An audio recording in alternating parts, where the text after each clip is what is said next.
2 Konings 2 vers 9 sê, net toe hulle deur is, sê Elia vir Elisa, wat wil jy hê moet ek vir jou doen, voordat ek van jou af weggevat word? Elisa het geantwoord, mag daar toch 'n dubbele deel van u gees op my kom. Jy sien, wetende dat sy tyd min is, vra Elia vir sy jong opvolger Elisa, om te vra wat hy wil hê. Elia het Elisa versoek om agter te bly by Gilgal, by Bethel en by Jericho, maar Elisa het hom nie laat afskud nie. Hy het geweier om Elia se sy te verlaat. En nou hierdie vraag, jy sien, Elia challenge Elisa hierso. Jy het nou tot hier gekom, so laat dit geld. Wat kan ek vir jou doen? En Elisa, sonder om te aarzel, kom met 'n strategiese plan. Hy vra nie vir die sleutels tot die gebou en die handleidings tot die bediening nie. Hy wou hê dieselfde God wat deur Elia werk, moes deur hom werk. In feite, hy soek 'n dubbele porsie. God het Elia bemagtig en Elisa het geweet God gaan dieselfde vir hom kan doen. Skielik kom 'n strydwa van vuur en neem Elia die hemel in. Elia kyk Elisa agterna terwyl sy mantel grond toe val. Elisa tel die simbool van profetiese autoriteit op, 'n koneksie tussen God en mens. Hy keer terug na die Jordaan, slaan die water met die mantel en die water maak 'n pad vir hom oop. Wat sal jy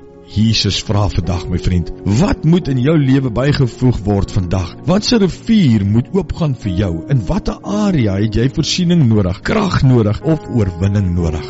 Vra net. Maar Vader, dankie Here vir hierdie woord vandag. Dankie dat ons net vandag na U toe kan kom en vir U kan vra wat ons behoefte is. Ons eer U, ons loof U en ons prys U in Jesus se naam. Amen.